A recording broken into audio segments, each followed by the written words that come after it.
Hi guys, welcome back to this what I think will be an exciting episode because we actually have two trades coming up, and as you're going to see, the first thing we're going to see is Rajon Rondo, our backup point guard that we traded for, is actually out for a while now. And so is our starting point guard Emmanuel Mudiay. So we're going to go straight in this trade. It's going to be Wilson Chandler, we're moving for Tyreke Evans, and we're also picking up Tim Frazier because we need another point guard for Malik Beasley in the second rounder. Pelicans, this makes sense for them. They want a 3-and-D player. Tyreke takes too much of the ball away from Drew Holiday. And Frazier for Beasley is pretty much the same player, just a point for a shooting guard. And they get a second rounder out of it. So I think it's realistic and it's what we need. So we're going to see both ball handlers in the starting lineup here, Frazier and Thinger. But early on, you see Tim Frazier's defense. Sure, is great offensively, but he can't even stop Tony Parker at this stage. Would be a fossil, which is pretty bad. But his offense is good enough to a point where it's like, look, for a third-string point guard in this team, you're pretty good. But Kenneth Faried's worth in this team, now that all we pretty much do is run pick and rolls, is really, really good. Like you're going to see here, it's just the Kenneth Faried show because I only have first quarter footage, the rest didn't record. But Tyreke first plays the Nuggets straight to the rack, no problems about it. Kenneth Faried actually pops there to give him the driving lane space. And we didn't give Tyreke an easy matchup, we put him on Kawhi Leonard, who's the second best player in the league in my opinion. Straight up. In his first game for us, and again there, Kenneth Faried hitting the mid-range, that was nice. End of this play, doesn't quite work with Tyreke and Jokic, but Murray, who's actually in the game quite early because Frazier had 2 early fouls, dunking on Tony Parker there, just drives by him, does a rookie. Murray had such a good game coming off the bench, maybe he is just meant to come off the bench permanently, I feel, just because his performances have always been better off the bench and Will Barton can start. But here you go, Nurkic with a pick and pop, and he hits that mid-range. Tyreke dishing the rock again nicely. But that was fair distance for Nurkic's mid-range. That was impressive. We said Murray's also playing some defense as well as his offense. Gets the steal there. Calls a pick and roll of Kenneth Faried. But actually throws a nice corner pass to Tyreke. Probably should have shot that with him. I just kind of am unfamiliar with his action, so I still wasn't sure. But Murray still able to get it back and run a successful pick and roll use of Nurkic. Nurkic, having him back is huge. Just another big body, shot blocker, love. That's my favourite pick and roll we did for the whole day. Just such an open lane. There was an alley-oop play from Tyreke to Kenneth Faried after Faried got the steal on the break. However, I don't actually have footage of that, but no, that was the sweetest pick and roll we did all day. Just Kawhi Leonard and Marcus Aldridge had no idea what they're doing there. Kenneth Faried plays defense on the Marcus Aldridge turnaround. And again, Kenneth Faried running the floor, and again, Tyreke dishing.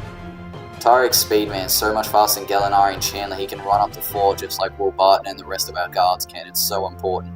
Again, another pick and roll here, but Faried and the foul off the dunk.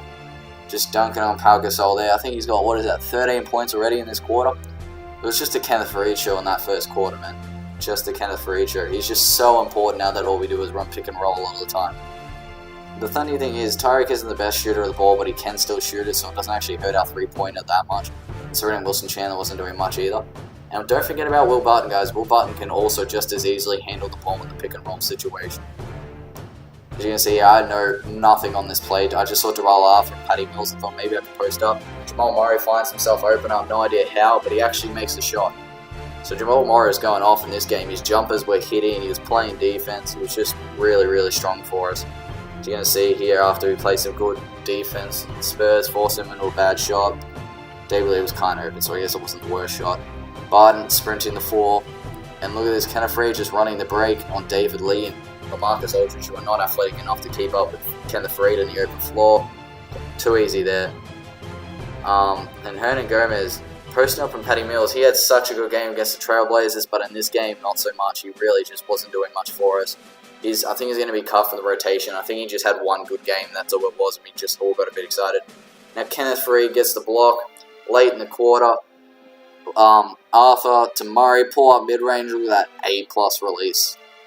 Really strong. Final 9 seconds, 8, 7. We're going to do the countdown. It's Darrell Arthur with the block.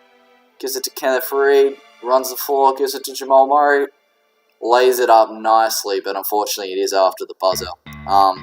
So he will go on to beat the Spurs. It was pretty easily in the end. They just struggled on the pick and roll because Kenneth Faried was too athletic for Marcus Aldridge. As you're going to see, we see the stats. So Jokic 27, 8, and 3. He played well. Free, 24 and 10, as you can also see there.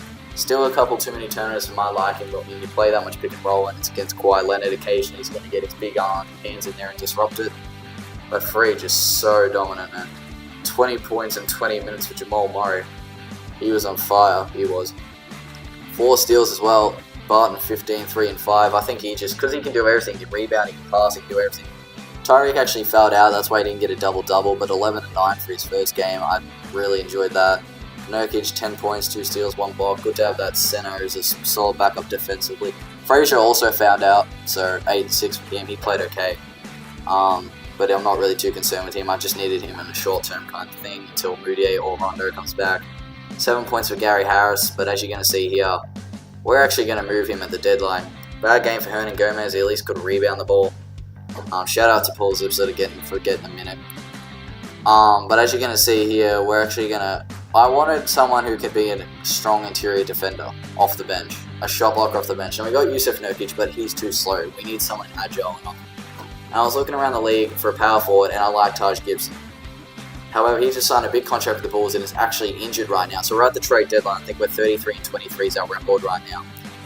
So we're about 6th in conference, which is about where I think we should be. Around the 8th was more likely. So this was kind of the trade I was looking at. Philly have too many centers and too many power forwards. We can take Nerlens Noel off the hand and give them a strong perimeter defender and shooter in Gary Harris. Kostas isn't the best defender. And then you look at Jared Bayless, probably too old. You look at Sergio Rodriguez, he's doing okay. TJ McConnell, he can be something, but offensively in the three-pointer is still not there. We have that many shooting guards as well with Zipser, Murray, Barton. It's just, we can actually afford this. And even though Noel's a center and he can't stretch the floor, I think he still can play the power forward just because of his agileness. And Nerlens in the pick and roll off the bench with ball handlers, either like Murray, Rondo, or Barton, will be insane as well for us. So we're going to hope he actually improves on that mid-range. As you can see here, I'm going through the options. You'll see the end trade deal in the end. I kind of didn't know what I was doing. I was trying to make it realistic and things like that. So this will be the deal. The only problem is Nerlens is on a 1-year contract. And unfortunately, because we're getting him at the trade deadline, the extension actually won't come in time for us. So as you can see, this will be the end deal. So we'll give them and a future first round for Nerlens and a second rounder. So we're kind of running out of picks, but that's okay. So you're going to see Nerlens Noel in action in his first game in the next episode as a Nugget coming off the bench for us. So thank you.